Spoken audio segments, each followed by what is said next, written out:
नमस्कार मेरे प्यारे साथियों। मैं आप सभी का स्वागत करता हूं सुशील जादौन आप सभी के बेहतरीन सी इतिहास की क्लास में।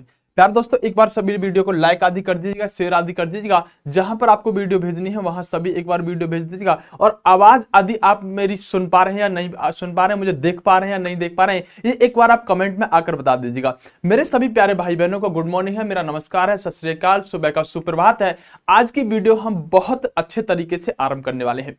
मेरे प्यारे विद्यार्थियों, अभी तक की क्लासों में जैसा कि आज पता है आपको, जो हमारी यहाँ पर 20 दिन की 20 मैराथन चल रही है, इन 20 दिन की 20 मैराथनों में अगर मैं आपसे प्यारे दोस्तों बात करूं तो आज हमारा 5वां दिन है। आज हमारा 5वां दिन है। इन 5 दिन की वीडियो में अभी तक मैं आपको सिर्फ यह प्रूफ करने की कोशिश कर रहा था कि आपकी क्षमता क्या है और मेरी क्षमता क्या है। यानी कि इन 5 दिनों में आप मुझे समझ गए होंगे और मैं आपको थोड़ा सा समझ गया हूं। वाकई आपकी तैयारी काबिल तारीफ है और आप मेरे बारे में तो जान ही चुके होंगे। अब मैं अपने मुंह से मियां मिट्ठू क्या बनकर दिखाऊं। यानी प्यारे दोस्तों, अभी तक मैं आपको समझने की कोशिश कर रहा था और आप मुझे थोड़ा सा जानने की कोशिश कर रहे होंगे, लेकिन अब आप वास्तव में समझ गए होंगे कि इतिहास पढ़ने का नजरिया बदला कैसे जाता है। यह मैंने सिद्ध करके दिखा दिया होगा। अगर आप मेरी वीडियो को कंटिन्यू ले रहे होंगे, आपने कोई भी यहां पर निरंतरता नहीं तोड़ी होगी, तो उम्मीद करता हूं कि अब आपका फेवरेट सब्जेक्ट इतिहास रहने वाला है। यानी जीके के जितने भी सब्जेक्ट होते हैं, सबसे ज्यादा मन आपका अगर कोई सब्जेक्ट पढ़ने के लिए करेगा तो वो अब इतिहास करने वाला है। क्योंकि मैंने आपसे पहले ही दिन वादा किया था कि अगर मैं आपको इतिहास के अंदर रुचि पैदा कर पाया, अगर मैं इंटरेस्ट जगा पाया, तो मेरे लिए सबसे बड़ी बात होगी फिर आप बड़ी बड़ी गाइडें, बड़ी बड़ी किताबें, बड़े बड़े नोट्स लेकर पढ़ने बैठ जाएंगे, क्योंकि सारा का सारा कॉन्सेप्ट आपके दिमाग में होगा और फिर बहुत आसानी से आप चीजों को समझ पा रहे होंगे। प्यारे दोस्तों, आप सभी अच्छी तरह से क्लासों को आगे इसी रिदम में लेते हुए बढ़ेंगे और मैं आपसे वादा करता हूं कि जो भी प्रश्न जिस भी परीक्षा में आप बैठेंगे, इतिहास के मामले में आपका एक भी प्रश्न इस क्लास के नोट्स से बाहर नहीं जाएगा। बाकी तो आप छोड़ दीजिएगा। तो चलिए प्यारे दोस्तों, आप सभी लोग आ चुके हैं। बस इतना कीजिएगा कि जो आपका दायित्व है, जो आपका कर्तव्य है, जिसके लिए मैं आपसे उम्मीद करता हूं, वो आप पहले ही कर दिया करें। मेरी क्लास में विशेषकर वीडियो को लाइक कर दिया करें, चैनल को सब्सक्राइब कर दिया करें और सब्सक्राइब करने के साथ साथ जो बेल आइकन होता है प्यारे दोस्तों, उस पर भी एक बार प्रेस करके और वहां पर ऑल सेलेक्ट कर लीजिएगा। उससे होगा क्या कि मानो आप YouTube चलाते हैं, YouTube के बाद आपको बहुत सारे नोटिफिकेशन आते हैं, लेकिन एक नोटिफिकेशन ऐसा आया जो आपके काम का था, जो आपकी क्लास का था। अगर आपने खोल कर देख लिया तो समझो आप 10-20 मिनट भी आपने उस वीडियो में गुजार दिए, तो समझो आप कुछ ना कुछ वहां से ग्रहण करेंगे। क्योंकि आप प्रतियोगी परीक्षाओं की तैयारी कर रहे हैं, तो निश्चित रूप से हमें वो काम कर लेना चाहिए जो हमें पढ़ाई की तरफ आकर्षित करे। इसलिए इस बेल आइकन को जरूर दबा लीजिएगा। ये अच्छी चीज है और अच्छी चीज को कर लेना चाहिए, क्योंकि उससे हमें कहीं ना कहीं फायदा होगा। उम्मीद करता हूं प्यारे दोस्तों, आप मेरी सभी बातों को समझ होंगे बेहतरीन तरीके से। ध्यान रखिएगा, 20 दिन की 20 मैराथन की जो श्रृंखला हम लेकर चल रहे हैं, मेरे जस्ट बाद यानी आप कह सकते हैं 9 बजे से आपकी राहुल सर की क्लास होगी। इसलिए मेरी क्लास के बाद कहीं भी जाया ना करें, तुरंत राहुल सर की क्लास 2 ही मिनट बाद होती है, उस क्लास को भी यहां पर अटेंड करने का काम किया करें। आइए प्यारे दोस्तों, हम बात करते हैं कुछ चीजों पर। बहुत बड़ा धमाका। यह समझो कितने ही बच्चों के यहां पर मैसेज आ रहे हैं, सर 20,000 तो मैं ही जीतूंगा। लेकिन एक बात ध्यान रखिएगा, जिस बच्चे को भी ये 20,000 का इनाम मिले ना, जिस बच्चे को ये 20,000 का इनाम मिले, कोई भी हो सकता है, वो बच्चा इस 20,000 को सही जगह पर लगाना, अपनी पढ़ाई वढ़ाई पर खर्च करना, किताबों पर खर्च करना। ऐसा नहीं कि 20,000 मिले, दोस्तों ने कह दिया चलो पार्टी करते हैं और 20,000 पार्टी में ही उड़ा दिए। ऐसा मत करिएगा। मेरी इतनी सी बात मानिएगा कि जो भी अमाउंट ये 20,000 आपको मिल रहा है, इसको अपने लक्ष्य को ग्रहण करने के लिए लगाइएगा, क्योंकि बहुत बड़ा अमाउंट है। और अगर 20,000 रुपए आपको मिल रहा है तो किस बात के लिए मिल रहा है? आप जानते हैं कि नए सदस्य का नामकरण है, और आप अच्छी तरह से यह भी बात जानते हैं कि 30 तारीख को नाम बदल दिया जाएगा इस चैनल का। और तब आपको 30 तारीख में तो आकर देखना, ही हो सकता है आपका ही नाम 20,000 में आ जाए, हो सकता है आपको ही 20,000 विजेता आप ही बन जाएं। इसे 30 तारीख को 9 बजे तो आपको लाइव आना ही पड़ेगा, 9 बजे तो आपको लाइव आना ही पड़ेगा। और कमेंट कर दीजिएगा, वीडियो आपको मिल ही जाएगा, जिसमें कल ही हमने वीडियो बनाया है, जिसमें बहुत सारे बच्चों के पूरी रात निकल गई है। एक से एक नाम जबरदस्त आपके टैलेंट की दाद देनी पड़ेगी। बहुत जबरदस्त जबरदस्त नाम आपने बताए हैं, पूरी रात उसमें ढूंढा है और बहुत सारे नामों को सेलेक्ट भी किया है, लेकिन हम 30 तारीख तक ये काम करते रहेंगे और 30 तारीख को फिर आपके सामने लेकर आएंगे कि आखिरकार क्या हमने नाम यहां पर रखा है। क्योंकि हो सकता है आप भी कभी कह दोगे कि वो वाले सर जो इतना बड़ा चैनल चलाते हैं ना, उसका नाम मैंने बताया था। कितनी बड़ी बात हो जाएगी आपके लिए। इसे 30 तारीख को जरूर आइएगा, हो सकता है आपका ही नाम, आपके द्वारा सजेशन दिया हुआ नाम ही यहां पर इस चैनल का रखा जाए और 20,000 आपको इनाम मिले। चलिए प्यारे दोस्तों आगे चलते हैं। ये सारी चीजें तो आपको पता ही है और बहुत अच्छी तरह से आप सहयोग भी करेंगे। 30 तारीख को बहुत बड़ी संख्या में आएंगे भी। चलिएगा आगे बढ़ते हैं प्यारे दोस्तों, आइएगा। चलिए ये सारी चीजें भी आपको पता ही होंगी, मैं उम्मीद करता हूं। आइए सीधा ना आपका समय जाया करते हुए बिना किसी लाग लपेट के आरंभ करते हैं अपनी क्लास को। देखिए प्यारे दोस्तों आइएगा यहां पर, चलिए चलते हैं प्यारे दोस्तों। जबरदस्त तरीके से वीडियो शेयर आदि आपने नहीं किया है, ऐसे कैसे काम चलेगा? शेयर वेयर कर दो बहुत अच्छे तरीके से, मैं आपकी कमेंट बाद में देखता रहूंगा। लाइफ में आपकी जैसी हिस्ट्री का टीचर नहीं मिला, बिल्कुल मेरे प्यारे दोस्त मिलेगा भी नहीं। आप बस इसी तरह प्यार देते रहो, मैं ही काफी हूं। मैं उन सभी लोगों पर काफी पड़ जाऊंगा जो 5-5, 6-6, 7-7, 8-8 टीचर लेकर घूम रहे हैं इतिहास के। मैं अकेला उन सभी के लिए काफी हूं, आप चिंता मत करो, बस तुम्हें प्यार देते रहना, मैं अकेला उन सब पर भारी पड़ूंगा। प्यारे दोस्तों आइएगा, समझिएगा बात को। उम्मीद करता हूं कि आपको बहुत अच्छे से चीजें समझ में आएंगी। आपको अच्छी तरह से पता है प्यारे दोस्तों, ये अफगानिस्तान क्षेत्र हुआ करता था, ये अफगानिस्तान क्षेत्र हुआ करता था। और जो हमारा भारत था, ये भारत हमारा यहां तक हुआ करता था, मतलब पाकिस्तान भी पहले भारत के सीमा में ही आता था। प्यारे दोस्तों भारत में जो शासन करने का काम किया जाता था वो दिल्ली से किया जाता था। मैंने इस बात को बहुत अच्छे से कल बताया था कि आखिरकार उत्तर भारत दक्षिण भारत में कौन ज्यादा जनसंख्या कहां ज्यादा रहती है, समृद्ध कौन सा क्षेत्र है। जहां समृद्ध होता है वहीं पर राजधानी बनाई जाती है और वहीं पर शासक बैठने का काम करता है। अभी तक मैंने आपको जो बताया, मैंने आपको एक बात बताई, रिकॉल कराता हूं सारी चीजों को। 712 में एक व्यक्ति भारत पर आक्रमण किया था, जिसका नाम क्या है जरा कमेंट करना, मैं देखता हूं याद है कि नहीं आपको। याद में सारा कराता हुआ चलूंगा, तुम चिंता मत करो। इस व्यक्ति का मोहम्मद बिन कासिम कह सकते हो, यानी मोहम्मद बिन कासिम ने भारत पर आक्रमण किया। क्यों किया, कैसे किया, इसके लिए आपको प्लेलिस्ट में जाकर सारी क्लासों को देख लीजिएगा, आप समझ जाएंगे। यहां तक तो बात ठीक थी प्यारे दोस्तों। उसके बाद क्या होता है प्यारे दोस्तों, अगर हम बात करें 1000 ईस्वी में, कुछ किताबें इसको 1000 लिखती है, कुछ किताबें 1001 लिखती है। आपको जो मैंने लिखाऊंगा ऑथेंटिक लिखाऊंगा, 1001 और 1000 भी लिख लीजिएगा, आप कोई समस्या नहीं है इसमें। सभी को समस्या है, सभी को मतलब बहुत सारी किताबें, बहुत सारे ग्रंथ, जैसे कि वास्को डी गामा वाली चीजों में थोड़ी सी कमियां है कि राइट आंसर क्या है। उसी तरह 1001 भी लिखती है, 1000 भी लिखती है यहां पर किताबें। आप कह सकते हैं कि यहां पर जो गजनबी था, इस गजनबी ने भारत पर आक्रमण किया, गजनबी ने भारत पर आक्रमण किया। यहां तक आपको कोई समस्या नहीं है, कोई समस्या नहीं है मेरे प्यारे डायगरो। चलिए अब देखिए आगे समझिएगा बातों को।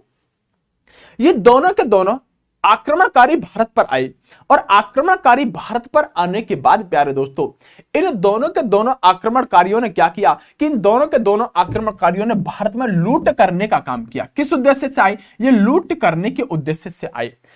कल की क्लास में मैंने आपको मोहम्मद गौरी को पढ़ाया था, लेकिन प्यारे दोस्तों जो मोहम्मद गौरी भारत पर आया था, मैंने आपसे कहा था कि ये दोनों के दोनों व्यक्ति लूट करने के लिए भारत पर आए थे, लेकिन मोहम्मद गौरी लूट करने के उद्देश्य से भारत पर नहीं आया था, वो सत्ता स्थापित करने के उद्देश्य से भारत पर आया था। या हम यूं कह सकते हैं कि उद्देश्य तो उसका भी लूट ही करना था, लेकिन जब भारत के अंदर आकर उसने भारत के अंदर जयचंद जैसे लोगों को देखा तो वो समझ गया कि इस राष्ट्र पर शासन करना बहुत आसान है। इसलिए उसके मन में एक जिज्ञासा जगी, किसके दिल में, गौरी के दिल में। गौरी के दिल में एक जिज्ञासा जगी और गौरी ने सोचा कि ना मैं भारत पर शासन करूं और भारत को गुलाम बनाऊं, क्योंकि भारत अब मुस्लिम लोगों का गुलाम होने वाला है। और उस गुलामी की दास्तां को मैं आपको सुनाने जा रहा हूं, ध्यान से समझ कर चलिएगा प्यारे दोस्तों मेरी चीजों को, क्योंकि मोहम्मद गौरी भारत पर बहुत सारे आक्रमण करता है। और आप अच्छी तरह से जानते हैं प्यारे दोस्तों कि मोहम्मद गौरी ने 2 युद्ध लड़े थे।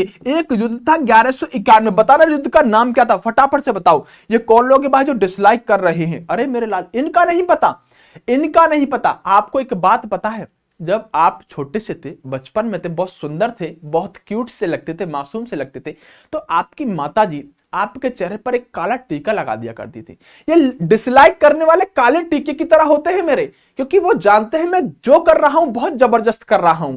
और वो काला टीका इसलिए लगाकर जाते हैं क्योंकि आपसे ज्यादा सचेत वो हैं। वो सिर्फ वीडियो पर आते हैं, डिसलाइक करते हैं और चले जाते हैं। बहुत बड़े फैन हैं मेरे, बहुत बड़े फैन। और आप ध्यान रखिएगा, ये बच्चे नहीं हैं, ये तो बहुत बड़े वाले लोग हैं, समझ जाओ आप। चलो 1191 में प्यारे दोस्तों, 1191 में एक युद्ध होता है जिसे आप तराइन का युद्ध कहते हो।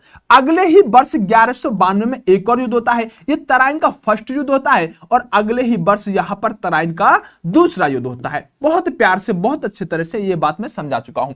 1191 के तराइन के पहले युद्ध में पृथ्वीराज चौहान गौरी को हरा चुके थे। 1192 के तराइन के दूसरे युद्ध में अब की बार गौरी ने पृथ्वीराज चौहान को हरा दिया था। आप ध्यान रखिएगा, यह तराइन का दूसरा युद्ध ही मुस्लिम आक्रमणकारियों के जो हमारे भारत पर शासन किया है उसका यहां पर नींव बना है। आपसे प्रश्न कैसे पूछा जाएगा, किस युद्ध के बाद भारत में मुस्लिम आक्रमणकारियों के लिए शासन करने के लिए सारे रास्ते साफ हो गए। 1192 का तराइन का दूसरा युद्ध, इसके बाद भारत में बड़ा शासक कोई ऐसा नहीं बचा था जो यहां पर क्या कर सके, जो भारत के अंदर इन मोहम्मद गौरी जैसे लोगों को रोक सके। इसलिए यह युद्ध इतना महत्वपूर्ण होता है परीक्षा के लिए, क्योंकि इस युद्ध के बाद ही भारत के अंदर मुस्लिम सत्ता स्थापित हो जाएगी। इतना मैंने अभी तक आपको बहुत अच्छे से क्लियर कराया था, उम्मीद करता हूं अच्छे से आपको समझ में आ रहा होगा। अब देखिए हुआ क्या, मोहम्मद गौरी तराइन का दूसरा युद्ध जीता। तराइन का दूसरा युद्ध जीतने के बाद इसने बहुत सारे आक्रमण जैसे जयचंद आदि पर ही किए, यहां पर 1194 में। उसके बाद जयचंद को भी हराया, बहुत सारा क्षेत्र मोहम्मद गौरी ने जीत लिया। अब मोहम्मद गौरी जब मरता है, मरने के बाद मोहम्मद गौरी ने क्या सोचा कि अब, क्योंकि इसकी ज्यादातर उम्र तो मोहम्मद गौरी की आक्रमण करने में ही निकल गई थी, मोहम्मद गौरी ने सोचा कि आखिरकार अब क्या किया जाए। आवाज क्लियर नहीं आ रही है, कैसी बात कर रहे हो यार, आवाज तो क्लियर आएगी। आप अपना जरा मोबाइल आदि देख लो, लता मंगेशकर, सोनू निगम, सारे लोग फेल हैं आवाज के मामले में। तो चलिए, यानी कि मोहम्मद गौरी को लगा कि आखिरकार अब यहां पर क्या किया जाए जिससे कि मेरी, क्योंकि इसकी तो उम्र ज्यादा बची नहीं थी, तब इसने क्या सोचा कि इसने अपने शासन को विभाजित करने का सोचा। क्या सोचा? विभाजित करने का सोचा। और विभाजित करने का किस तरह से सोचा कि चलिए देखिए, मोहम्मद गौरी देखिए अफगानिस्तान क्षेत्र पर भी शासन करता था, सिंध क्षेत्र पर भी शासन करता था और भारत पर भी शासन करता था। ये पूरा का पूरा क्षेत्र किसका? मोहम्मद गौरी का ही तो हो चुका था। लेकिन मोहम्मद गौरी अपने अंतिम क्षणों में क्या करता है कि इस शासन को बांट देने का काम करता है। और अपने अंतिम दिनों में यह शासन किस तरह से बांटा गया है, इस बात को समझने की कोशिश कीजिएगा, क्योंकि आज मैं दिल्ली सल्तनत शुरू करने वाला हूं। और जब भी इसने भारत के अंदर दिल्ली की गद्दी पर किसी व्यक्ति को बैठाया तो वहीं से शुरू हो जाता है सल्तनत काल। क्या शुरू हो जाता है? सल्तनत काल। यानी मोहम्मद गौरी जब दिल्ली पर एक शासक को बैठाकर जाएगा तो वहीं से क्या शुरू होगा? सल्तनत काल शुरू होगा। आप इस स्ट्रक्चर को समझने की कोशिश कीजिएगा। देखिए, सल्तनत काल की शुरुआत की बात करें, दिल्ली सल्तनत जिसे आप कह सकते हैं, यह व्यक्ति था मोहम्मद गौरी। क्या नाम था? मोहम्मद गौरी। यह 3 जगह पर शासन करता था। अफगानिस्तान क्षेत्र पर शासन करता था, सिंध पर शासन करता था और भारत पर शासन करता था। मोहम्मद गौरी ने चलिए, अमन सिंह आपका स्वागत है। चलिए, मोहम्मद गौरी ने जो अफगानिस्तान वाला क्षेत्र था ना, जो मैंने अभी मैप पर बताया है, वहां पर ताजुद्दीन एल्दिज नाम के व्यक्ति को शासक बना दिया। अफगानिस्तान का इतिहास है, नहीं पढ़ेंगे, नहीं जानेंगे, इसके बारे में जितना आवश्यकता होगी उतना जानेंगे। यानी अफगानिस्तान क्षेत्र पर मोहम्मद गौरी ने अपना एक शासक बिठाया, जिसका नाम क्या था? जिसका नाम यहां पर क्या रहने वाला है? ताजुद्दीन एल्दिज रहने वाला है। सिंध क्षेत्र पर इसने अपना एक शासक बिठाया, जिसका नाम क्या है? नसरुद्दीन कोवाचा रहने वाला है। हमें तो भारत का इतिहास पढ़ना है ना, तो भारत पर इसने ध्यान से सुनिएगा, भारत पर इसने अपना एक व्यक्ति बैठाया जिसका नाम था कुतुबुद्दीन ऐबक। मोहम्मद गौरी ने अपने साम्राज्य को बांट दिया भारत, सिंध और अफगानिस्तान क्षेत्र में। ये मोहम्मद गौरी जो था, ये यानी कि जो कुतुबुद्दीन ऐबक था, सर ये मोहम्मद गौरी का कौन लगता था? ये मोहम्मद गौरी का कौन था? तो जानो, ये मोहम्मद गौरी का गुलाम था। ये मोहम्मद गौरी का गुलाम था और अपने गुलाम कुतुबुद्दीन ऐबक को मोहम्मद गौरी ने भारत की गद्दी पर बैठा दिया, मतलब दिल्ली कुतुबुद्दीन ऐबक को दे दी। ये गुलाम ही नहीं था इसका, ये दामाद भी था। ये दामाद भी था। मुझे आज तक समझ में नहीं आता कि आखिरकार ये जितने भी लोग होते हैं, गुलाम बनने के बाद दामाद कितनी आसानी से बन जाते थे। तो कुतुबुद्दीन ऐबक जो है वो मोहम्मद गौरी का गुलाम था, दामाद था। इसलिए जब गुलाम दामाद में बदल गया, इसलिए यहां पर मोहम्मद गौरी ने क्या कर दिया, मोहम्मद गौरी ने इसी व्यक्ति को भारत की गद्दी शुरू कर दी। और हम कहां अब क्या पढ़ेंगे, अब हम कुतुबुद्दीन ऐबक को पढ़ेंगे, जहां से शुरू क्या हो जाएगा, जहां से शुरू हो जाएगा गुलाम वंश। क्या शुरू हो जाएगा, जहां से शुरू हो जाएगा गुलाम वंश, और जहां से शुरू क्या हो जाएगी, जहां से शुरू हो जाएगी दिल्ली सल्तनत। तो प्यारे दोस्तों, आपको ये नोट भी करना होगा, इतना समझ में ये भी आया होगा। अगर आपसे कोई पूछने लगे, चलिए अगर आपसे कोई पूछने लगे तो बहुत आसानी से आप एक एक बात का जवाब दे पाएंगे, क्योंकि जितनी चीजें मैं आपको समझाकर चल रहा हूं। गुड मॉर्निंग मेरे लाल, एक कुछ कह रहा है मेरा भाई, पढ़ाई पर ध्यान दे लो, ध्यान रखिएगा। हाँ, करंट अफेयर, गुलाम वंश, चलिए ओके आइएगा। गुज्जर प्रत्याहार वंश नहीं पढ़ाया आपने, अरे ओम प्रकाश गुज्जर, देखो ये लोग हैं, ओम प्रकाश गुज्जर मेरे भाई का नाम है, कह रहा है सर गुज्जर प्रत्याहार वंश नहीं पढ़ाया। मेरे भाई जहां क्रम होगा, जहां सीक्वेंस होगा, वही तो मैं गुज्जर प्रत्याहार वंश पढ़ाऊंगा। आप बेफिक्र रहिएगा, जब पूरा इतिहास पढ़ाऊंगा फिर आप नहीं कह पाएंगे कि आपने गुज्जर प्रत्याहार वंश नहीं पढ़ाया। दिल्ली सल्तनत के बारे में यहां पर विकास दिवाकर ने बहुत अच्छा लिखा है, सारे वंशों का टाइम टेबल लिख दिया, बहुत बढ़िया। चलिए अगर प्यारे दोस्तों आगे बात करते हैं प्यारे दोस्तों, अगर इतना बेहतरीन तरीके से समझ में आया है तो आगे बढ़ते हैं और देखिए किस तरह से चीजों को लेकर चलेंगे। अब हमें क्या पढ़ना है, अब हमें भारत का इतिहास जब पढ़ना है तो दिल्ली सल्तनत पढ़नी है, और दिल्ली सल्तनत पर शासन किस किसने किया है। मतलब मोहम्मद गौरी अपना काम करके चला गया, एक ऐसे व्यक्ति को बैठा गया जो उसका गुलाम था, उसका दामाद था, उसको दिल्ली की गद्दी दे गया है। क्या दे गया है, उसको दिल्ली की गद्दी दे गया है। यह दिल्ली की गद्दी पर बैठने वाला कुतुबुद्दीन ऐबक आखिरकार दिल्ली सल्तनत को कैसे संभालता है। मतलब जब ये व्यक्ति कुतुबुद्दीन ऐबक गद्दी पर बैठ गया ना, तो वहीं से दिल्ली सल्तनत शुरू हो जाती है। हम क्या कहेंगे, हम दिल्ली सल्तनत का इतिहास पढ़ रहे हैं, हम सल्तनत काल को पढ़ने की कोशिश कर रहे हैं, आप ये कह सकते हैं।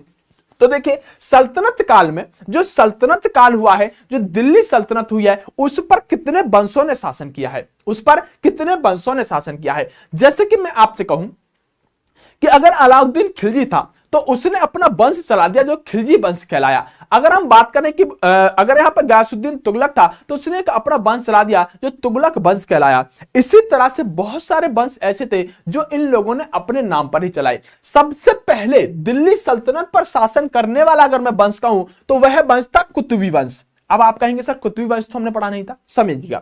कुतुबुद्दीन ऐबक के द्वारा चलाया गया वंश ही क्या कहलाता है, कुतुबी वंश कहलाता है। और कुतुबी वंश के बाद चला शमसी वंश, शमसी वंश के बाद चला बलबनी वंश।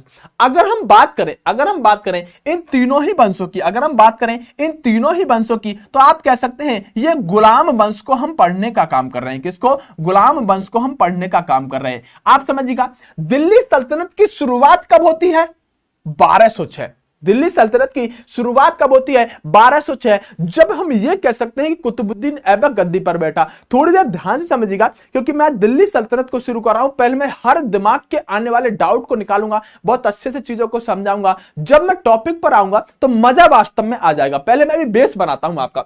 1206 में दिल्ली सल्तनत की शुरुआत हो जाती है और दिल्ली सल्तनत खत्म कब होगी, ध्यान से सुनो। अगर आपने थोड़ा भी इतिहास जाने हो ना तो आप समझ जाओगे। दिल्ली सल्तनत का अंत कब होगा, तो दिल्ली सल्तनत का अंत होगा 1526 में। जब कौन आक्रमण कर देगा, जब बाबर आक्रमण कर देगा। यानी हमको कुतुबुद्दीन ऐबक के गद्दी पर बैठने से लेकर और बाबर के आक्रमण तक, जब बाबर 1526 में पानीपत का प्रथम युद्ध लड़ता है, तो वहां तक हमको क्या पढ़ना है, वहां तक दिल्ली सल्तनत पढ़नी है। ये छोटे छोटे ऐसे फैक्ट होते हैं जो आगे चल के कॉन्सेप्ट को क्लियर करने में बहुत आपको यहां पर क्या देंगे, आसानी देने का काम कर रहे होंगे। देखिए अगर हम बात करें शमसी वंश किसने चलाया, बलबनी वंश किसने चलाया, मैं बताऊंगा जब मैं आपको इस वंश के बारे में पढ़ा रहा हूं। फिलहाल इतना समझिएगा, दिल्ली सल्तनत पर इन तीनों को मिलाकर कह सकते हैं गुलाम वंश चलाया गया। उसके बाद प्यारे दोस्तों आता है खिलजी वंश जो 1290 से लेकर 1320 तक दिल्ली सल्तनत पर शासन करेगा। तुगलक वंश जो होगा वो 1320 से लेकर 1414 तक शासन करेगा। उसके अलावा सैयद वंश जो होगा वो 1414 से लेकर 1451 तक शासन करेगा। और अंत में दिल्ली सल्तनत सल्तनत का अंतिम वंश होगा जो 1451 से लेकर 1526 तक शासन करने का काम कर रहा होगा। तब आप यह कह सकते हैं कि अगर हम कहें तो पहला वंश जो रहेगा वो गुलाम वंश रहेगा, दूसरा जो रहेगा वो खिलजी वंश रहेगा, क्योंकि ये तीन तो इस गुलाम वंश के अंतर्गत ही आने वाले हैं ना, अपने अपने स्पेशल वंश ला दिए थे। यानी कि आप कह सकते हैं कि सबसे महत्वपूर्ण वंश जो आपको पढ़ना है वो गुलाम वंश पढ़ना है। इस गुलाम वंश के अंतर्गत आप तीन वंशों को जानेंगे। बात समझ में आई? यस सर 1210, क्या बात है। खिलजी वंश, बहुत बढ़िया सर। हिस्ट्री की सेकंड क्लास की पीडीएफ नहीं दी है टेलीग्राम पर। सारी क्लासों की पीडीएफ वैसे तो डलवा दी, एक बार और डलवा दूंगा, आप सभी टेलीग्राम ज्वाइन कर लीजिएगा। ना तो आपने लाइक किया है टेलीग्राम, क्या ज्वाइन करोगे? ना तो लाइक किया है, ना वीडियो को शेयर किया है, पक्की बात है, मैं विश्वास के साथ आपसे कह सकता हूं। समझिएगा बात को प्यारे दोस्तों। तो ये इतने सारे वंश आपको पढ़ने हैं, जिसमें से आज हम गुलाम वंश से शुरू करेंगे। और गुलाम वंश का पहला शासक हुआ कुतुबुद्दीन ऐबक। उस कुतुबुद्दीन ऐबक ने ही अपने नाम पर ही चला दिया कुतुबी वंश। अब समझ गए होंगे बात आप अच्छी तरह से, आखिरकार हमें किस तरह दिल्ली सल्तनत को पढ़ना है। अब मेरी बात को समझो और अच्छे से क्लियर करता हूं। देखो हुआ क्या कि जब गौरी ने यहां पर अपना सारा का साम्राज्य बांट दिया, तो सारा का सारा साम्राज्य बांटने के बाद, अच्छा एक बात बताओ, जहां पर गौरी बैठता था इस समय इसके अनुसार वहां पर आज कौन बैठ रहा है? साम्राज्य तो बांट दिया तीनों ने, लेकिन दरअसल सच्चाई क्या थी कि नसरुद्दीन कुबाचा, ताजुद्दीन एल्दिज, ये तीनों के तीनों भारत पर बैठना चाहते थे। किस पर? भारत पर बैठना चाहते थे और भारत की गद्दी को चाहते थे। लेकिन सबसे ज्यादा अच्छा और वफादार उसका गुलाम कौन था? तो कहीं कुतुबुद्दीन ऐबक, इसलिए उसने कुतुबुद्दीन ऐबक को गद्दी पर बिठा दिया था। बात क्लियर है? अब देखो हुआ क्या कि जहां पर गौरी बैठता था ना, वो स्थान था अफगानिस्तान। अफगानिस्तान की गद्दी पर ही तो गौरी बैठता था। अब अफगानिस्तान की गद्दी पर अगर गौरी बैठता था तो आज बैठा है ताजुद्दीन एल्दिज। अब इस ताजुद्दीन एल्दिज ने कहा इन दोनों से, नसरुद्दीन कुबाचा और कुतुबुद्दीन ऐबक से, बोले मेरी बात सुनो, ज्यादा बकवासबाजी पसंद नहीं है। जहां गौरी बैठता था आज भी वहां मैं बैठा हूं, और गौरी के गुलाम तुम थे और तुम मेरे गुलाम हो।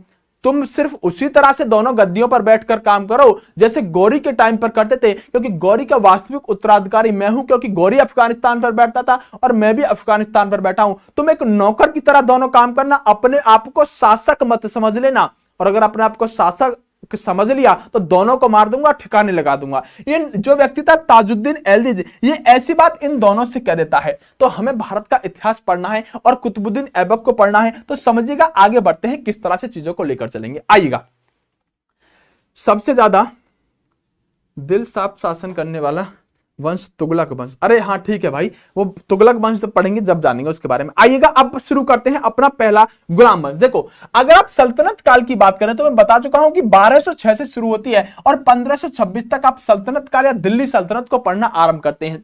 दिल्ली सल्तनत का पहला वंश कौन सा है? क्या कहेंगे? दिल्ली सल्तनत पर शासन करने वाला पहला वंश कौन सा है? आंसर क्या रहेगा? गुलाम वंश। 1206 से लेकर 1290 तक दिल्ली सल्तनत पर बैठने वाला पहला वंश बताना, कमेंट करना जरा। कतई जहर मूवी गुरु, अच्छा जहर चलेगा, ओके ठीक है। मनीष यादव, चलो दिल्ली सल्तनत पर बैठने वाला पहला अगर मैं वंश कहूं तो नाम क्या कहोगे? गुलाम वंश। इस गुलाम वंश की अगर हम बात करें, तो मैं आपको इसके और नाम भी बताऊंगा। कुछ बच्चों के मन में जिज्ञासा उठने लगेगी, गुलाम वंश को ऐसे कि मामलुक वंश कहा जाता है। क्या कहा जाता है? मामलुक वंश कहा जाता है। वो मैं सारी बातें बताकर चलूंगा। गुलाम वंश जब गद्दी पर बैठा तो गुलाम वंश के गद्दी पर बैठने के बाद कुतुबुद्दीन ऐबक इसका शासक हुआ, और इस कुतुबुद्दीन ऐबक ने अपने नाम से ही एक वंश चला दिया, कुतुबी वंश। गुलाम वंश जब शुरू हुआ तो गुलाम वंश का पहला शासक हुआ कुतुबुद्दीन ऐबक।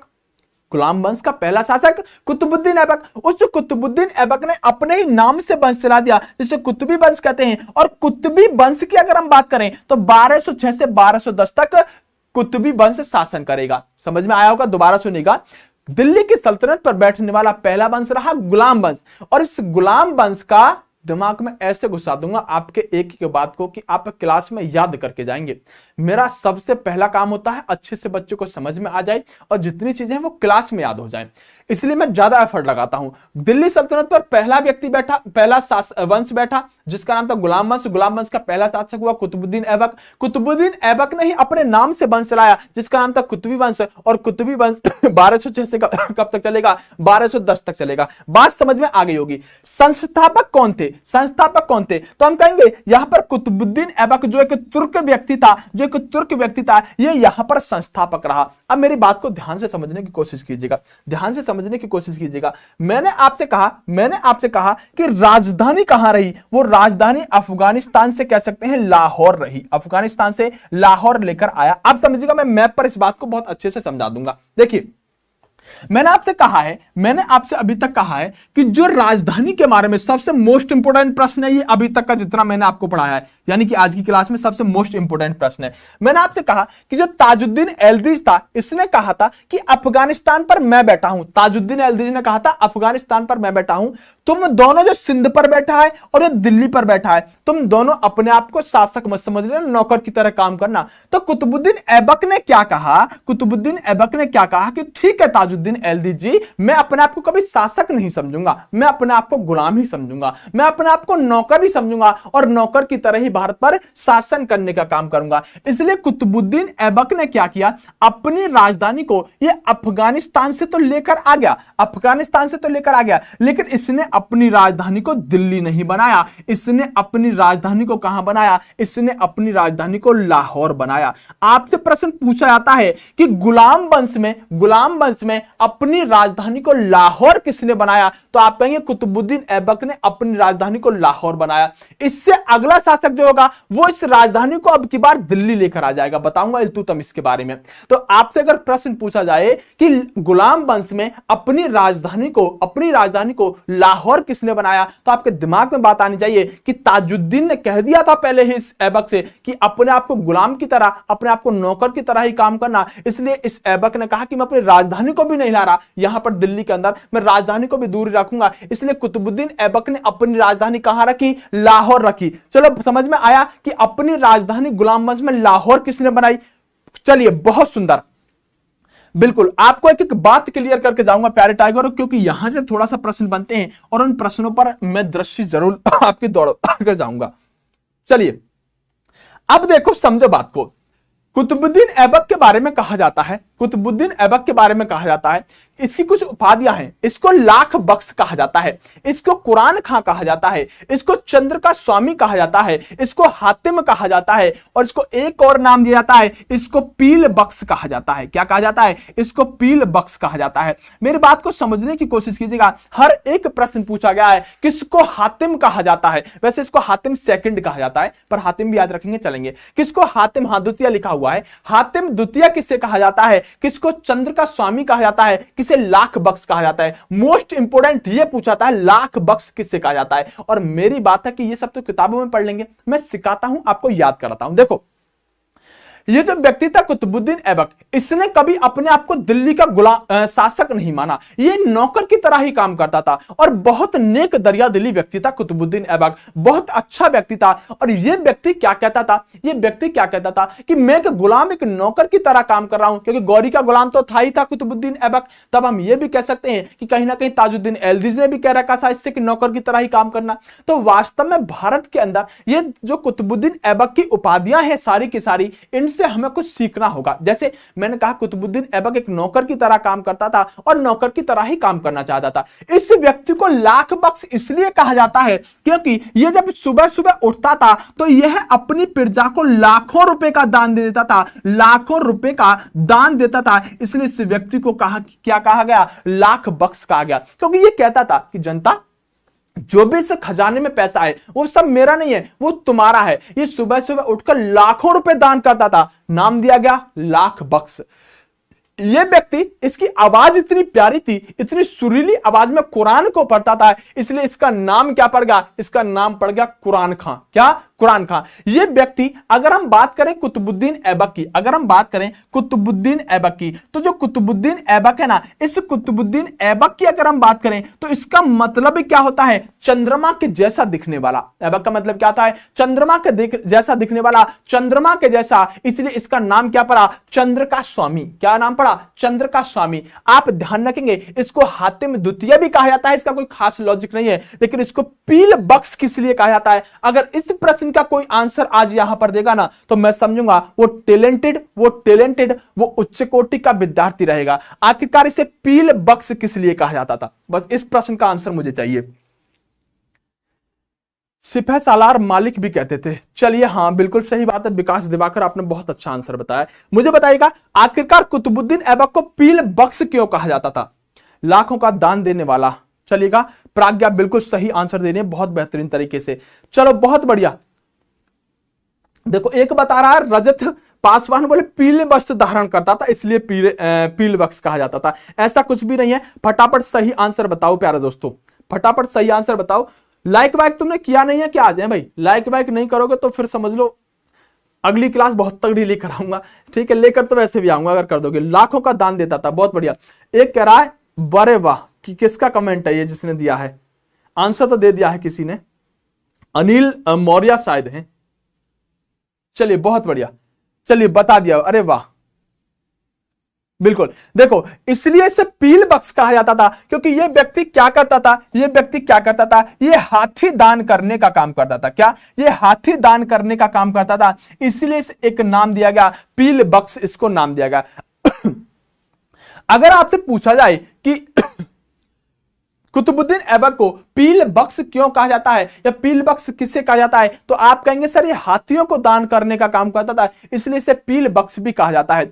अब प्यारे दोस्तों, समझकर चलते हैं आगे की चीजों को। आइएगा, कुतुबुद्दीन ऐबक ने जब भारत पर आक्रमण किया, तो कुतुबुद्दीन ऐबक ऐसा नहीं था, ये सीधा ही व्यक्ति था, ये सामान्य ही व्यक्ति था। आप ध्यान रखिएगा, अगर हम बात करें प्यारे दोस्तों, इस व्यक्ति ने, कुतुबुद्दीन ऐबक ने, जब गौरी के जाने के बाद यहां पर ऐसे ऐसे आक्रमण किए थे जो कि देखने लायक थे। अगर मैं प्यारे दोस्तों बात करूं तो कुतुबुद्दीन ऐबक जो था, ये बहुत ज्यादा यहां पर सीधा व्यक्तित्व था, उदार दिली व्यक्तित्व था, लेकिन कहा जाता है कि भारत के अंदर इसने सबसे ज्यादा विध्वंसकारी कार्य करने के काम किए थे, क्योंकि हिंदू धर्म के जितने भी धरोहर थी उनमें से ज्यादातर को तोड़वाने के लिए ये टारगेट करने वाला व्यक्ति था। ये बहुत ज्यादा यहां पर विध्वंसकारी व्यक्ति कहलाया। इस व्यक्ति ने क्या किया कि अगर हम बात करें अजमेर के अंदर, कहां पर? अजमेर के अंदर। अजमेर में प्यारे दोस्तों एक संस्कृत विश्वविद्यालय हुआ करता था। क्या हुआ करता था? संस्कृत विश्वविद्यालय हुआ करता था। और इस संस्कृत विश्वविद्यालय में क्या किया इसने? संस्कृत विश्वविद्यालय को प्यारे दोस्तों इसने तोड़वा दिया। क्या करा दिया? संस्कृत विश्वविद्यालय को इसने तोड़वा दिया। ये संस्कृत विश्वविद्यालय से पहले भी क्या था? तो आप ये कह सकते हैं कि जैनों का एक स्थान था। जैन धर्म के जो लोग थे ना, उनका एक स्थान था, पवित्र स्थान। यानी जैनों के पवित्र स्थान पर एक विश्वविद्यालय बना जो संस्कृत विश्वविद्यालय था। इस संस्कृत विश्वविद्यालय को कुतुबुद्दीन ऐबक ने तुड़वाया अजमेर में जो है, और इस कुतुबुद्दीन ऐबक ने संस्कृत विश्वविद्यालय को तुड़वाकर वहां पर एक झोपड़ा बनवाया। जो झोपड़ा तो कुछ नहीं है, वो एक मस्जिद है, जिससे 2.5 दिन का झोपड़ा या 2.5 दिन का झोपड़ा कहते हैं।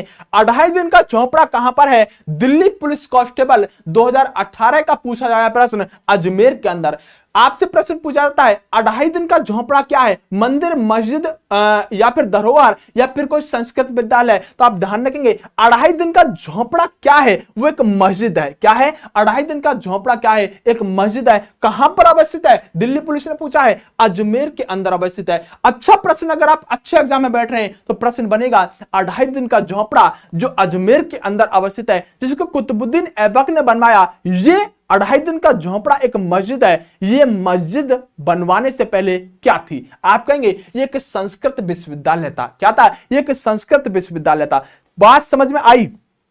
बहुत जबरदस्त तरीके से आई हुई। ये व्यक्ति जहां पर भी हिंदुओं के धरोहर देखता था उनको तुड़वाता था। तो ऐसा नहीं है कि तुड़वाने के बाद इसको उन्हीं ईंटों पर ये क्या करा देता था, यहां पर दूसरी इमारत निर्माण करा देता था, नहीं, इसको थोड़ा सा बहुत टाइम लगता था। और टाइम लगने के बाद ये व्यक्ति क्या करता था, जैसे कि हम बात करें, इसने यहां पर कुव्वत उल इस्लाम मस्जिद बनवाई। इसने दिल्ली पर आया और दिल्ली पर आने के बाद कुव्वत उस इस्लाम मस्जिद बनवाई, जो आपके लिए मोस्ट इंपोर्टेंट होती है। कुव्वत उस इस्लाम मस्जिद जो संभवतः ऐसा माना जाता है कि दिल्ली के यानी भारत के अंदर सबसे पहली यहां पर मस्जिद मानी जाती है। कुव्वत उल इस्लाम मस्जिद कहां पर है, दिल्ली के अंदर है। और कुव्वत उल इस्लाम मस्जिद किसने बनवाई, आपको कुतुबुद्दीन ऐबक ने बनवाई। बात समझ में आई? दो चीजें मैंने आपको बताई, बहुत धीरे धीरे स्लो, बहुत जबरदस्त तरीके से पढ़ाऊंगा, एक एक बात को दिमाग में भरूंगा, बस इतना ध्यान रखिएगा। अब देखिए मैं आपको समझाता हूं हुआ क्या। प्यारे दोस्तों, कुतुब मीनार सभी ने देखी है, कुतुब मीनार सभी ने देखी है। कुतुब मीनार किसके द्वारा बनवाई गई, आंसर बताइएगा, कुतुब मीनार किसके द्वारा बनवाई गई। आज सारी चीजों को मैं क्लियर कर दूंगा, कृपया कमेंट करने के लिए नोट्स बना ले। सही बात है भावना पांडे। चलिए अब समझिएगा कुतुब मीनार के बारे में बताता हूं। एक बार हुआ क्या कि मैं कुतुब मीनार पर घूमने के लिए, क्या वैसे तो मैं कुतुब मीनार के बारे में पढ़ा है तो कई साल से, सब पिछले 6 महीने पहले ही कुतुब मीनार घूमने चला गया था। घूमने जाने के बाद एक तो उम्र भी थोड़ी सी कम सी लगती है, टीचर से हम लगते भी नहीं है। अब टैलेंट के उम्र कोई नहीं होती, ये बात कौन जानता है। वहां पर एक गाइडर मुझे मिल गया, उसने कहा मैं आपको कुतुब मीनार के बारे में बताता हूं और मैं आपसे 200 रुपीज लूंगा। तो मैंने कहा कोई बात नहीं, अगर आए हैं थोड़ा बहुत हम जानते हैं, थोड़ा बहुत ये बताएगा पत्थरों को देखकर जाने में क्या फायदा है। मैंने कहा ठीक है चलो बताइएगा। वो व्यक्ति मेरे साथ चलने लगा और चलने के साथ साथ उसने बताना शुरू किया। मैंने कहा भाई साहब गलत बता रहे हो, ऐसा नहीं था ऐसे था। वो व्यक्ति मेरे मुंह की तरफ देखने लगा, फिर उसने आगे चला। वो आगे चलने के बाद यहां पर उसने अलाउद्दीन खिलजी के द्वारा बनवाई गई उस मस्जिद के उस मीनार के बारे में बताने लगा, जो अलाउद्दीन खिलजी उस कुतुब मीनार से ऊंची मीनार बनवाना चाहता था। उसका डायमीटर पैरामीटर बताने लगा। मैंने उससे कहा कि भाई साहब ये आप बिल्कुल गलत बता रहे हो, अलाउद्दीन खिलजी ने ऐसा कोई यहां पर निर्धारण किया ही नहीं था। वो व्यक्ति मेरे साथ थोड़ी देर और चला, थोड़ी देर चलने के बाद बोला भाई साहब आप ही घूम लो या फिर मुझे घुमा लेने दो। तो प्यारे दोस्तों होता क्या है समझिएगा कि जो कुतुब मीनार थी, इस कुतुब मीनार को बख्तियार काकी की यादें बनाया, मैं अभी बताने वाला हूं। इस कुतुब मीनार में क्या हुआ कि जब पहला फ्लोर बनाया गया, इसमें है क्या कि 5 यहां पर फ्लोर में है, यानी 1 फ्लोर 2 फ्लोर 3 फ्लोर 5 फ्लोर हुआ करते हैं। बताता हूं सारी बातों को। कुतुब मीनार को जब पहला फ्लोर बनाया गया तो इस पहले फ्लोर को जो बनवाना आरंभ किया वो कुतुबुद्दीन ऐबक ने किया। ध्यान से सुनिएगा, एक एक बात सारे डाउट क्लियर कर दूंगा कुतुब मीनार वाले। इसको जब बनवाना शुरू किया तो पहला फ्लोर इसने बनवाया कुतुबुद्दीन ऐबक ने, लेकिन कुतुबुद्दीन ऐबक की मृत्यु हो जाती है। अब जब पहला फ्लोर कुतुबुद्दीन ऐबक ने बनवा दिया तो कुतुबुद्दीन ऐबक के पहले फ्लोर बनवाने के बाद ये इसको पूरा नहीं करा सका। इसके बाद एक व्यक्ति आया जिसका नाम था इल्तुतमिश। क्या नाम था? जिसका नाम था इल्तुतमिश। इस इल्तुतमिश ने इसको बनवाना शुरू किया। इसने दूसरा फ्लोर बनवाया, तीसरा फ्लोर बनवाया और चौथा फ्लोर बनवाया। यानी कि जो इल्तुतमिश नाम का व्यक्ति था, उम्मीद करता हूं दिख रहा होगा, नहीं दिख रहा होगा तो मैं बोल रहा हूं समझ लीजिएगा। यानी कि पहला फ्लोर किसने बनवा दिया? ऐबक ने बनवा दिया।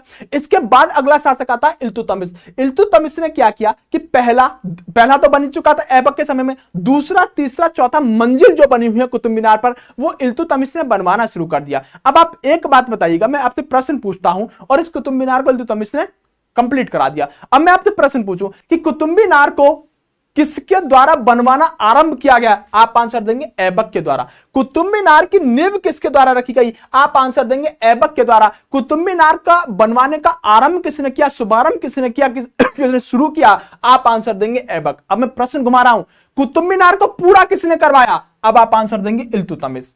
क्यों? क्योंकि इसने तो नींव रख दी है ऐबक ने, कंप्लीट कौन कराया? इल्तुतमिश कराया। इसलिए जब यह पूछा जाए कि कुतुब मीनार को बनवाना किसने शुरू किया? कुतुबुद्दीन ऐबक ने। अब पूछा जाए कि आपसे कि यह बताइएगा कुतुब मीनार को कंप्लीट किसने बनवाया, पूरा किसने बनवाया, कुतुब मीनार की स्थापना किसने कराई पूरी तरह से? अब आप आंसर देंगे इल्तुतमिश। अब समझ में आया होगा आपको थोड़ा थोड़ा। अब मेरी बात को समझने की कोशिश कीजिएगा। हुआ क्या कि एक समय दिल्ली में आता है तूफान, एक समय दिल्ली में आता है तूफान, और तूफान आने के बाद, तूफान दिल्ली का बड़ा भयंकर होता है, आप कभी देखिएगा। दिल्ली में तूफान आया और दिल्ली में तूफान आने के बाद यहां पर हुआ क्या कि दिल्ली में तूफान आने के बाद जो ये कुतुब मीनार थी, कहा जाता है इस पर बिजली जो होती है आसमान से वो गिरी, कुछ कहते हैं तूफान ही आया था सिर्फ। तो हुआ क्या कि इसकी जो यहां पर एक चौथी मंजिल थी ना, ये जो चौथी मंजिल थी लास्ट वाली, ये यहां से टूटकर नीचे गिर जाती है। यानी कि तूफान आने के कारण जो चौथी मंजिल थी ये यहां से टूट के नीचे गिर जाती है। अब जब टूट के नीचे गिर गई तो कुछ समय बाद एक शासक आता है, जिस शासक का नाम क्या है, इस शासक का नाम रहने वाला है यहां पर फिरोज शाह तुगलक। क्या नाम है? फिरोज शाह तुगलक। समझिएगा बात को, मैं सारी चीजों को कुतुब मीनार पे एक प्रश्न अलग नहीं जाने दूंगा। फिरोज शाह तुगलक, इसके बाद जब शासक आया फिरोज शाह तुगलक, तो इसने सोचा कि अगर मैं इसको ठीक करा रहा हूं चौथी टूटी मंजिल को, तो क्यों ना एक और फ्लोर इस पर बनवा देता हूं। तो इसने पांचवा फ्लोर और बनवा दिया, मतलब चौथे को तो कंप्लीट करवाया ही करवाया, पांचवा फ्लोर एक अपने नाम का और बनवा दिया। अब प्रश्न क्या बनेगा? कुतुब मीनार की मरम्मत कराते समय कुतुब मीनार को पूरा किसने करवाया? अब आंसर आएगा फिरोज शाह तुगलक। कुतुब मीनार विध्वंस हो जाने के बाद किसने उसकी मरम्मत कराई? अब आंसर आएगा फिरोज शाह तुगलक। हालांकि लोधी वंश के भी कुछ शासक इसकी मरम्मत कराएंगे, लेकिन आपको तीन व्यक्ति याद रखने हैं। कुतुबुद्दीन ऐबक ने कुतुब मीनार को बनवाना शुरू किया, लेकिन पूरा नहीं बनवा पाया, एक फ्लोर बनवाया। कुतुब मीनार को पूरा करने का काम इल्तुतमिश ने किया, जिसने दूसरा, तीसरा और चौथा फ्लोर बनवाया। इसके बाद चौथा फ्लोर बिजली गिरने की वजह से, तूफान आने की वजह से टूटकर गिर जाता है। अब इसके चौथे फ्लोर को और एक और नया फ्लोर बनवाने का काम कौन करता है? फिरोज शाह तुगलक करता है। उम्मीद करता हूं कि जीवन में जैसे भी प्रश्न पूछा जाएगा घुमाकर उल्टा सीधा, जब तीन तरह के आंसर कुतुबुद्दीन ऐबक, इल्तुतमिश और फिरोज शाह तुगलक रहते हैं, कोई भी अब यहां पर गलत नहीं करके आएगा। बात समझ में आई? बात समझ में आई तो एक बार यस करके बोल दो। बस बात समझ के आई तो एक बार यस करके बोल दो, या फिर एक जय हिंद लिख दो कि सर जय हिंद मैं समझूंगा, आपके बात समझ में आ गई होगी। अब यही चीज मैंने आपके नोट्स में लिख दी है। पहला फ्लोर किसने बनवाया? कुतुबुद्दीन ऐबक ने। दूसरा, तीसरा और चौथा किसने बनवाया? इल्तुतमिश ने बनवाया, मतलब पूरा करा दिया। अब पांचवा फ्लोर के साथ चौथा फ्लोर किसने बनवा दिया? तो ये फिरोज शाह तुगलक हुआ, जो इसने यहां पर बनवाने का काम किया। कहा जाता है कि इसके अंदर अंदर यहां पर सीढ़ियां टाइप है। क्या है इसके अंदर? ऐसे ऐसे सीढ़ियां हैं। अगर आप ऊपर जाओगे, और हुआ क्या कि इसके अंदर एक गाना भी यहां पर शूट हुआ है, आपने देखा होगा कुतुब मीनार के अंदर। लेकिन हुआ क्या था कि इसके अंदर पहले जा सकते थे आप ऊपर तक जा सकते थे, लेकिन हुआ क्या है कि ऊपर तक जाने के बाद होता क्या था कि गाना वगैरह तो शूट हुए थे, लेकिन इसको जब खोला गया 1990-92 के बाद, तो 92 के अंदर क्या हुआ कि हरियाणा के बहुत सारे बच्चे घूमने के लिए आए, और हरियाणा के जो स्कूल के बच्चे थे छोटे छोटे, और कहते हैं कि बंदरों की फौज की तरह छोटे छोटे बच्चे होते हैं। इसमें से क्या किया कि पूरी की पूरी भीड़ ऊपर तक ऐसे करके घूमकर जा चुकी थी, और किसी बच्चे ने क्या किया, खुराफाती बच्चे ने, जो बिजली का स्विच होता है ना, उस स्विच को बंद कर दिया। और जैसे ही कुतुब मीनार का स्विच बंद हुआ, पूरी कुतुब मीनार के अंदर अंधेरा ही अंधेरा छा गया। इतनी भगदड़ मची ऊपर से, इतनी, क्योंकि भारतीय व्यक्ति हैं, इनको तसल्ली कहां होती है। भारतीय व्यक्तियों की इतनी भगदड़ मची कि माना जाता है कि सैकड़ों बच्चे उस भगदड़ में मारे गए, सैकड़ों बच्चे कुतुब मीनार में ही मर गए उस एक स्विच बंद करने की वजह से, क्योंकि पूरी कुतुब मीनार में यहां पर क्या एकदम अंधेरा हो गया। बाद में इसको फिर बंद कर दिया गया कि इसके अंदर कोई भी एंट्री नहीं करेगा। उसके बाद क्या हुआ, फिर से इसको कई 10-20 साल बाद खोला गया। 10-20 साल बाद खोलने के बाद यहां क्या हुआ कि दो प्रेमी का, एक प्रेमी एक प्रेमिका, दोनों प्रेम प्रसंग में थे, और कुछ समस्या हुई होगी, ये भी घूमते घूमते ऊपर पहुंच गई, बातें कर रहे थे। माना होगा कि प्रेमिका ने कोई बात नहीं मानी होगी। दोनों प्रेमी और प्रेमिका इस कुतुब मीनार से ही यहां पर कूद गई, नीचे गिरकर दोनों की हत्या हो गई। उस दिन के बाद इस कुतुब मीनार के मेन गेट को, जो अंदर से ऊपर जाने वाला था, इसको दोबारा कभी नहीं खोला गया, इसको हमेशा के लिए बंद कर दिया गया है। इस बात को भी आप अच्छी तरह से ध्यान रखिएगा। इस कुतुब मीनार के बराबर में एक अलाई दरवाजा है। क्या है? एक अलाई दरवाजा है, जो माना जाता है कि यहां पर अलाउद्दीन खिलजी ने बनवाने का काम किया था। मैं इसको खिलजी के समय में बताऊंगा, और कुतुब मीनार पर कभी घूमने जाऊंगा तो पूरा उसका एक बार आपको व्याख्या दूंगा, आखिरकार किस किस तरह से बनी। दरअसल वो गिरती क्यों नहीं है, इस बात को भी मैं आपको बताऊंगा, क्योंकि उस समय की सारी इमारत आज के समय में गिर चुकी हैं। आखिरकार कुतुब मीनार के अंदर कुछ भी चूना, मसाला या सीमेंट आदि आज तक थोड़ी सी भी प्रयोग नहीं की गई है। और आखिरकार कुतुब मीनार गिरती क्यों नहीं है, इस बात को भी मैं आपको बताऊंगा कि आखिरकार कुतुब मीनार कब गिरेगी। चलिए प्यारे दोस्तों, आइएगा, इस बात को आप अच्छी तरह समझ होंगे, क्योंकि जो कुतुब मीनार है ना, एक सूफी संत थे जो इनकी बख्तियार काकी के नाम से जानी जाती है, और कुतुबुद्दीन ऐबक ने बख्तियार काकी की याद में इस कुतुब मीनार को बनवाने का काम किया था। बात समझ में आई? इसी वजह से हम नहीं घूम पाए।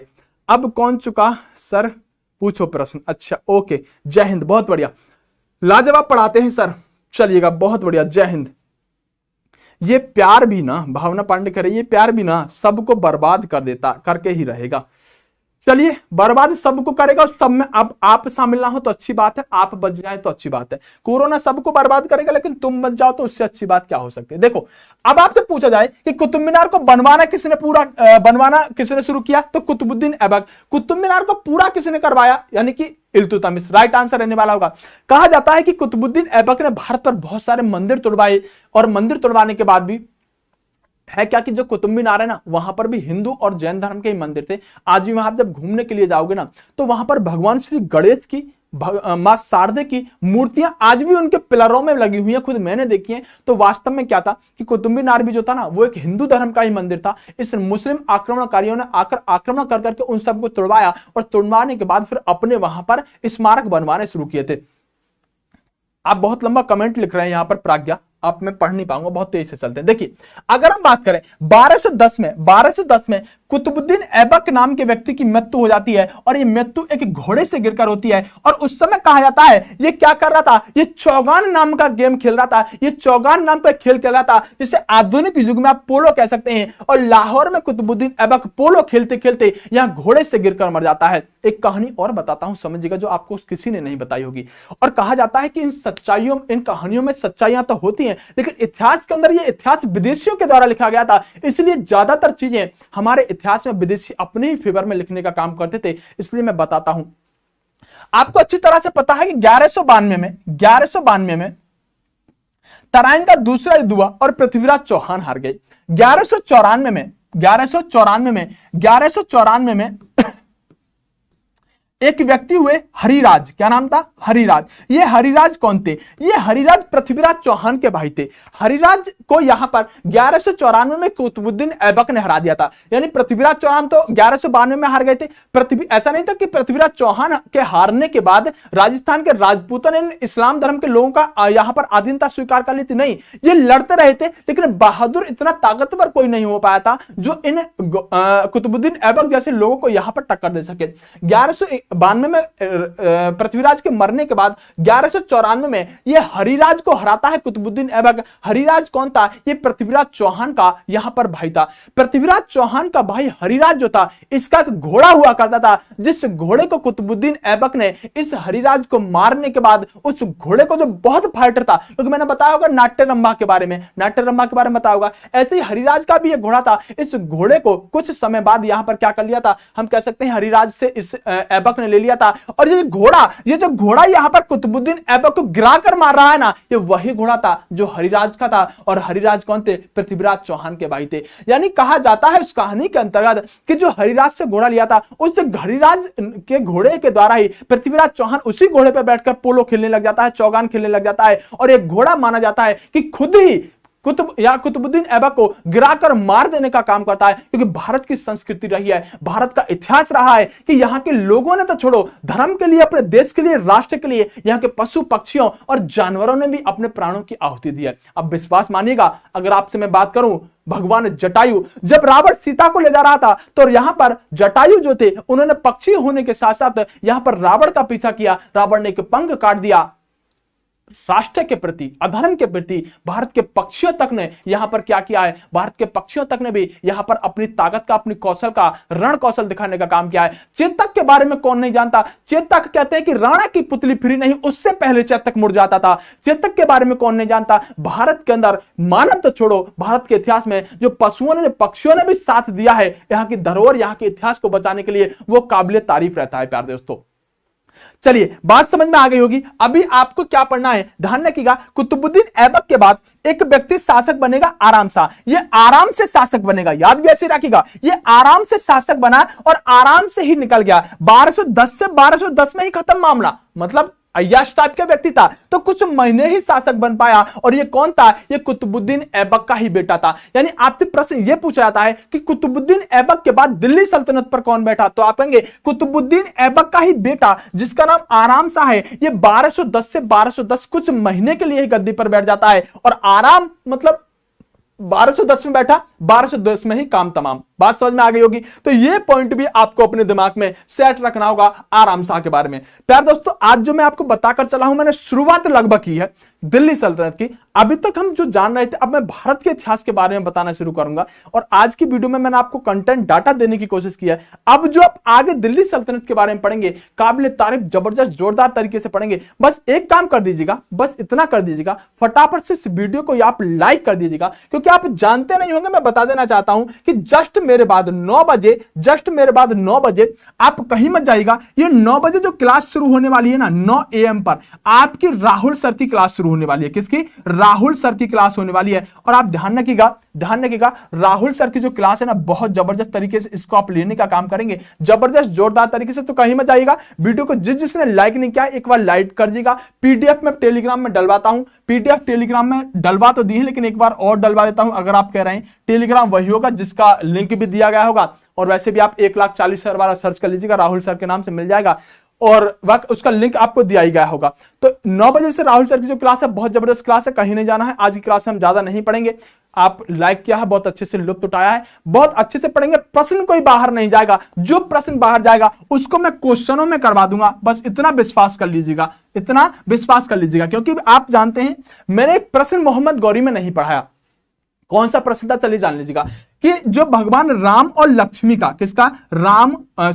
अगर हम बात करें माता लक्ष्मी की मूर्ति किसके सिक्कों पर मिलती है। यह प्रश्न मैंने आपको नहीं कराया था जब मैं आपको गौरी पढ़ा रहा था, लेकिन आप वो वीडियो जाकर देखेंगे ना, उसमें मैंने आपको यह बात बता रखी है कि माता लक्ष्मी की जो यहां पर मूर्ति है वो किसके सिक्कों पर मिलती है? गौरी के सिक्कों पर मिलती है। तो कोई प्रश्न ऐसा होता है ना जो अच्छे लेवल का होता है, जब मैं आपको प्रश्न कराता हूं ना, तो उसमें उसे कवर कराता हूं। इसलिए जब मैं क्वेश्चन वाली वीडियो लेकर आया करूं तो फिर आप यहां पर मत छोड़ा करो उस वीडियो को, ठीक है। तो चलिए प्यारे दोस्तों, बेस्ट ऑफ लक। वीडियो को लाइक करके जाएंगे, सभी शेयर करके जाएंगे। और इस बात को और ध्यान रखिएगा, मेन बात तो रह जाती है, आप इस बात को जरूर ध्यान रखिएगा, 30 तारीख को जरूर आ जाएगा टाइम से। यहां पर चैनल का नाम और 20,000 का उपहार किसे मिलेगा वो देखना होगा। चलिए बेस्ट ऑफ लक, नमस्कार, जय हिंद मेरे प्यारे साथियों।